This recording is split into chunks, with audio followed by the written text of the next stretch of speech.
So what we do is we come in here through our meeting and we practice some things. We have some readings and we talk about positivity. We learn how to think positive. We learn how to act positive, but most of all, we learn how to speak positive. And that is very powerful, speaking positivity into existence, because you don't know who you're going to touch from just saying the right things. It's the little things that usually count.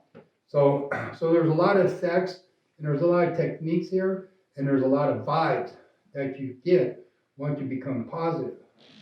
And for me, I've worked on thinking positive, acting positive, and speaking positive for over 10 years. So basically, I have over 10 years of being positive, because I've been positive since the time I went to rehab, and that's where I found positivity, in rehab. And God gave me this assignment, and today we're doing the assignment 10 years later, and our show is up and running again because of all the losses and all the things that happened. But I stayed positive through all that, and I realized there's negative forces and there's positive forces. And I had a bunch of negative forces trying to take me out somewhere, either going out and killing myself or doing some harm or drinking or using or doing something negative. And I didn't do it, and I'm here to tell you I pulled through that. A year later, I'm here, I'm back, I've got a little more self-confidence, things are getting better, we're working on new and better ideas, more creative shows to show you what positivity looks like, because that's our whole meaning about the positive lifestyle, is to show people what positivity looks like. Not just say it, but to show you, because actions speak louder than words. So tonight I'm going to turn it over to my successful friend here that has quite a good story, and he's going to share with you right now. So let's hear from you, Thomas. My name is Minister Thomas D. Filippi Sr., and in the fellowships around here, I'm also known as Tom D. And I happen, for those who don't know me, and I'm sure that this is the first time that I've been on a podcast associated with Joe's Positivity Group. Joe's doing wonderful things. Joe has done wonderful things in the past in recovery. He has a good heart. That's the reason why I come here to support him. And I also come here as a representative of my Lord and Savior, Jesus Christ. I can't help but say that because he is the center of all my positivity and everything I do. It's amazing by just having a little bit of faith, what happens in my life, It wasn't always like that because as we were just talking before we got started, in the old days I was an Olympic weightlifter. I came here from New York and got a wonderful job at Lockheed Aircraft. I didn't appreciate the job because I was in my early days of addiction. And, unfortunately, you don't take jobs seriously when you're trying to make weightlifting also. So you're at your job trying to make money, keep your apartment, and make it to the workouts and keep training for the 1984 Olympics. I'll speed this thing up a little bit. And my disease had progressed. And those drugs for me, by the way, marijuana or any of that stuff, even beer drinking, for me, became a gateway drug to all the other stuff that was available. And that is a negative lifestyle. Anytime you get engulfed with drugs that start to control you, especially narcotics, then that's a negative lifestyle. It's unhealthy. That changes you. Drugs start to control you. You can't be a positive person if you're under the influence of narcotics. That's what happened to me. Now, I was just telling another gentleman here, that I know for years in the program as well, that always had these good jobs, even though my disease was a progressive illness. I worked for the school district for almost 17 years. I was a supervisor in Los Angeles, California. And that's when my disease started to get the best of me. There was some other little job I had in between Lockheed and there, and I told them I was working for the musicians. I was in security down at the beach working for famous celebrity singers, top-notch people. And so, but the point is, Were you a bouncer? I was considered the guy in the front. I was at a desk, and I had all kinds of surveillance systems all around the studio, and I had to check people in on a sheet to make sure that they were really musicians. We have restraining orders against groupies and people like that will try to come after the musicians. Long story short is that, my life had changed greatly when I finally surrendered. I have to speed it up a little bit because there's other people here that want to share.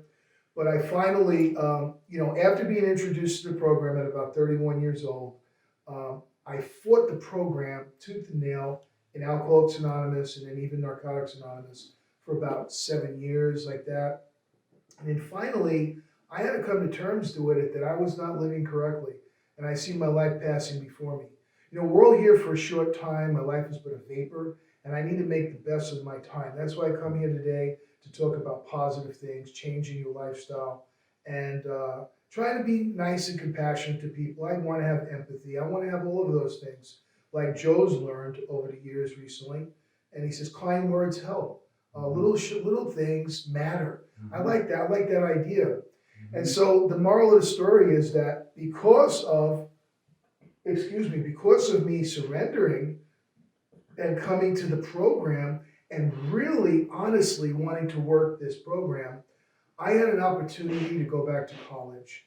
And not only did I go back to college, after I walked through some of the fear of learning computers and such things in that, I earned several degrees. Tonight, as I sit here before you to talk about positivity and learning to be honest, to have some compassion, some empathy, these things like that, I'm in a leadership program today. I'm working on a PhD in gerontology to try to help other people learn about the field of healthcare, how to help people become teachers and things like that, and good students that want to try to go forward and learn more about their profession. It's all about positivity, let me tell you. So we live in a time where healthcare is a big thing, and I learn about economics, all these things associated with it, including ethics. If I'm going to be involved with a program like this, I have to be ethical. And I can't just speak about it like Joe said. I have to know, number one, that God's watching me, knows all things. And if I work with nurses or whoever it is, I'm a human being and all of that. But last but not least, I find that when I work professionally and ethically, and I work how God wants me to work, guess what? He blesses me. That's the positive thing here. If you please God and you want to really do the things faithfully and try hard to do a change of life, don't go outside and curse the guy or cursing the cars and fighting with people over everything. Try your best to turn the other cheek. I had to do it this morning. On the way to church, there was somebody that was a little upset. I don't know what happened with that person, but I was able to shake it off and get away from him and make it to church. Kindness. And I made it here. And I don't have any resentment, but there is a concern. Why people, especially around the time of the holidays like Christmas, some people are not very happy. And I have to pray for them. There's power in prayer. And I'm going to end with that and saying that that's a positive thing. Praying for change and wanting God to help you. That has to be, and keeping him the center of all your affairs has to be the most positive thing in my life. Thank you for letting me share a little. Thank you so much for that input, and I got a lot out of what you shared, and being empowered with being positive, and making a difference not only in your life, but other people's lives, and finding all the right tools to help you to travel through life, navigate your life with positive tools. The positivity is based on everything. It's all about goodness. It brings the goodness out in everything. And sometimes it's a challenge to find goodness out of badness, but I'll tell you what, it is possible because I just went through it. After losing 3 loved ones in my show and everything else, going through the process of healing and letting God restore me again, because I'll tell you what, it was like I got shot up into outer space and felt like I was left up there and I was trying to figure out how to get back home. And that's the feeling I had. And I lost everything, my joy, my happiness. And today God has healed me. I'm learning how to work through the process, processing pain into gain, and gaining from the pain and not letting the pain hold me back or make me have a bad attitude or upset me or whatever. I'm learning how to work through that with goodness. And goodness always overcomes badness. It's just a matter how you go about it.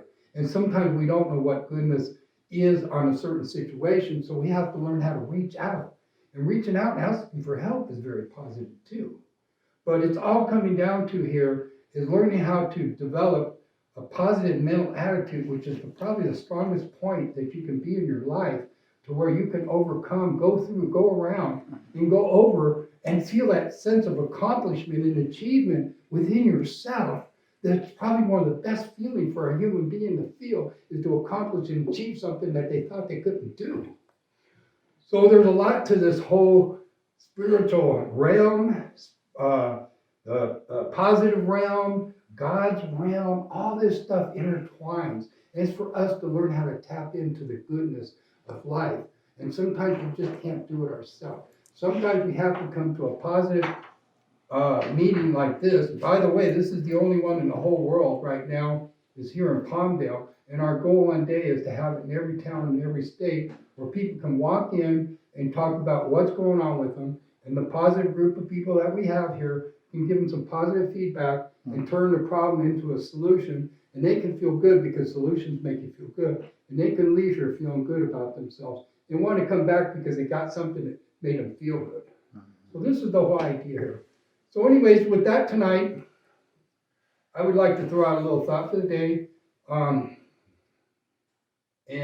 I think we ran out of time to do any reading tonight because we are trying to do the podcast tonight, but introduce a little bit of the meeting. So we have our books here that we read and study. And if you're not familiar with these books, Barnes and Nobles has a lot of them. So you're welcome to check them out. So anyways, with that, the positive life, the thought for the night is to be good to yourself so you can be good to others and feel good about feeling good towards others. Thank you very much. We'll see you next week. God bless you all. Thank you for Good night. watching. Thank you.